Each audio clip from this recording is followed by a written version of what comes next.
solutions qui vont les protéger de tous les maux qui gangrènent notre pays. La question des institutions devra être débattue et tranchée, une bonne fois pour toutes.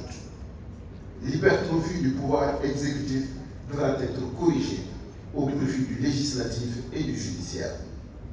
Et la question de l'indépendance de la justice devra être sur la table.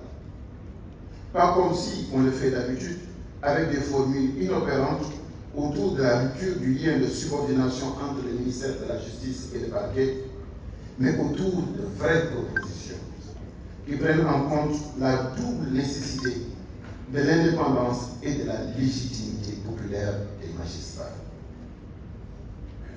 Cela dit, il nous faudra en finir avec la judiciarisation de l'espace politique et la politisation de l'agenda judiciaire.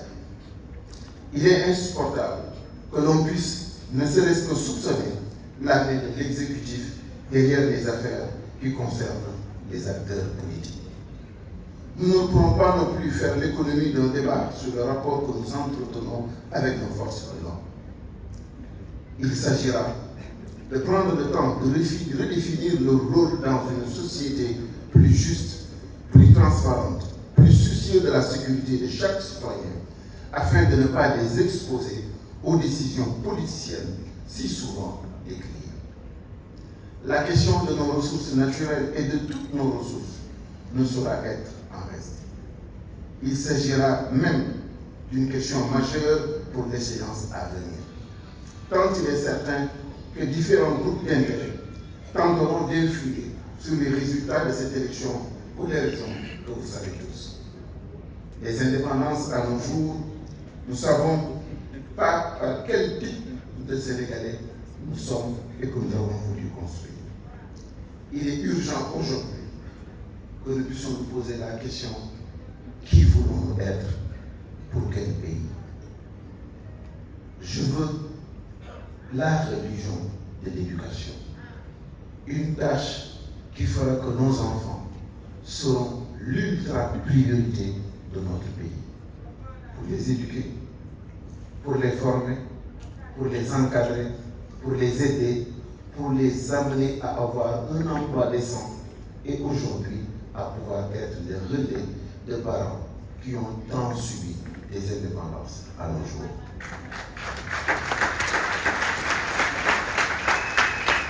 Mes chers compatriotes, ce qu'il nous faudra surtout, c'est rétablir en plus de la confiance et de l'espoir l'égalité des chances de tous les Sénégalais.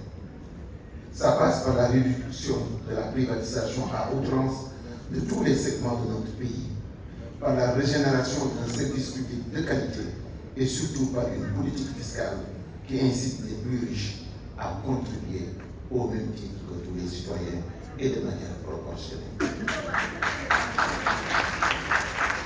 Observez, mes chers amis, et donnez-moi un seul secteur de notre pays où il ne faille pas payer plus cher pour recevoir un meilleur service, y compris dans les services aussi régaliens que l'éducation ou la santé. C'est un impératif pour notre vivre ensemble que de faire en sorte que l'enfant de Guédra, où est né mon père, puisse avoir les mêmes chances que l'enfant de Mermoz, du Bordeaux ou des Almadies. Nous avons des chantiers énormes, identifiés de longue date, dont pourtant nous n'arrivons pas à voir le bout par manque de volonté politique et d'esprit de sacrifice. Il va de soi que l'esprit qui est omnibulé par la prochaine élection sera difficilement efficace pour résorber le chômage de masse, notamment par une industrialisation même légère et pour atteindre des objectifs vitaux tels que l'autosuffisance alimentaire. Il nous faudra aussi tenir un débat sur l'équité territoriale, la décentralisation et l'aménagement du territoire. L'économie ne saurait être en reste avec notamment une politique monétaire à débattre et des choix d'investissement plus efficients, plus efficaces et plus conformes avec nos priorités.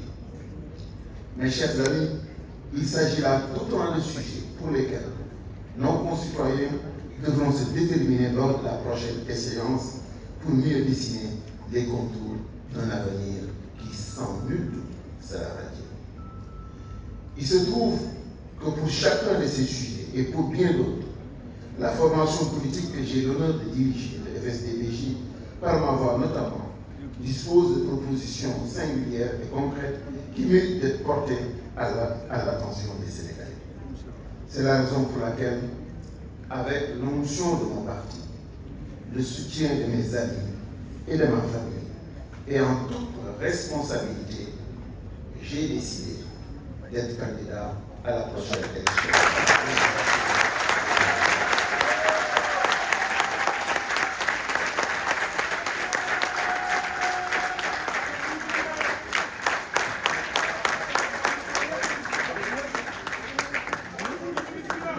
Il ne s'agit pas d'une candidature d'ego ni de vanité. C'est simplement la continuation d'une cohérence politique qui a montré la voie depuis fort longtemps et à qui l'époque aujourd'hui et les faits aujourd'hui semblent donner raison. Je veux être le candidat de l'égalité des chances, celui qui va assouvir le désir d'émancipation de notre jeunesse et qui rendra à nos institutions leur dignité. Je veux être le candidat qui va restituer à nos compatriotes la chose la plus importante, celle-là qu'on ne devra jamais perdre, l'espoir. Pas plus ni moins, mais pas celui utopiste de faire de chaque Sénégalais un multimilliardaire, mais celui plus accessible de faire aspirer chaque citoyen à une vie décente. Je veux être le candidat qui va restituer la confiance dans notre société et réenchanter notre volonté de vivre ensemble, indépendamment de nos divergences et de nos différences. Je veux être le candidat de l'unité nationale et de l'indivisibilité de notre territoire. Celui qui portera haut nos valeurs locales et revendiquera fortement notre héritage culturel-religieux. Celui qui, bien que porté par un parti et une coalition, aura, pour la circonstance, pour partie, le Sénégal et voudra voir les 18 millions de Sénégalais, au-delà de toute considération, au-delà de tout esprit partisan, regardez, ému par le seul besoin de lutter pour le Sénégal, de recréer l'envie et la volonté de grandir et de prospérer dans notre pays. Je veux être le candidat du citoyen de Saint-Louis, ma ville natale, de Matam, de Abdoulaye, de Kédougou, de Thiès, de Tambacounda, de Ziguinchor, de Kaolack, de Mbour, de Dakar, des banlieues, de tous les hameaux et villages du Sénégal. Je veux être ce candidat-là qu'on a attendu depuis 1960. Un candidat ancré sur les valeurs sénégalaises. Un candidat très libre. Un candidat dont le parcours témoigne de la solidité de ses convictions. Un candidat qui a toujours été présent chaque fois que le Sénégal a eu besoin de lui. Un candidat d'honneur, un candidat de dignité, mais surtout un candidat qui va respecter ses engagements et sa parole.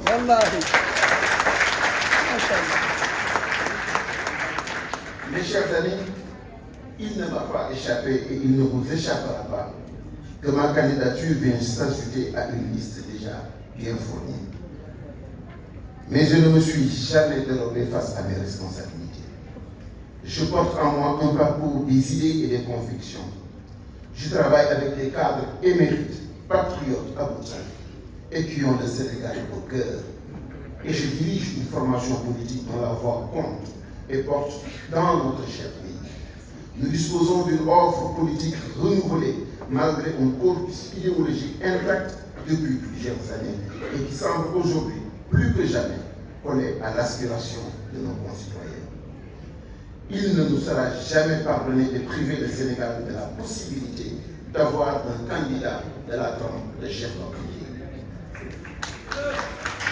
Et c'est pourquoi, mes chers amis, je vous donne rendez-vous dès demain sur le terrain pour entamer le travail qui, je l'espère, nous mènera à la victoire.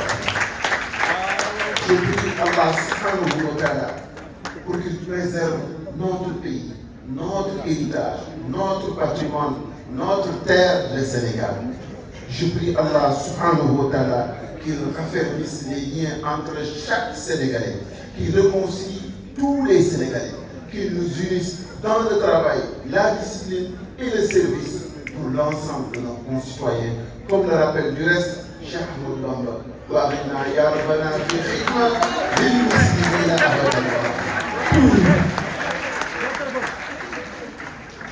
Je prie également, parce que la condition et les circonstances sont difficiles, pour tous nos compatriotes qui ont perdu la vie dans tous les événements de ces derniers jours. Et je suis totalement solidaire avec ceux qui sont aujourd'hui dans les limites de la détention pour des convictions politiques et des convictions fortes pour le pays. J'ai une pensée, même si je ne suis plus de Yewwi Askan Wi, j'ai une pensée pour mon ami Ousmane Sonko. Et je demeure convaincu qu'un véritable dialogue inclusif aurait pu éviter ce scénario catastrophe qui ne grandit personne.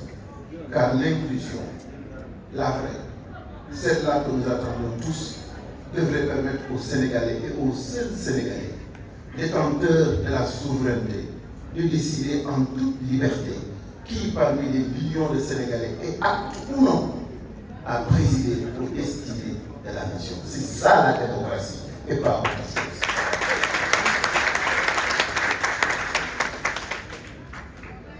Depuis suma parti man FSD/BJ la tudd am naa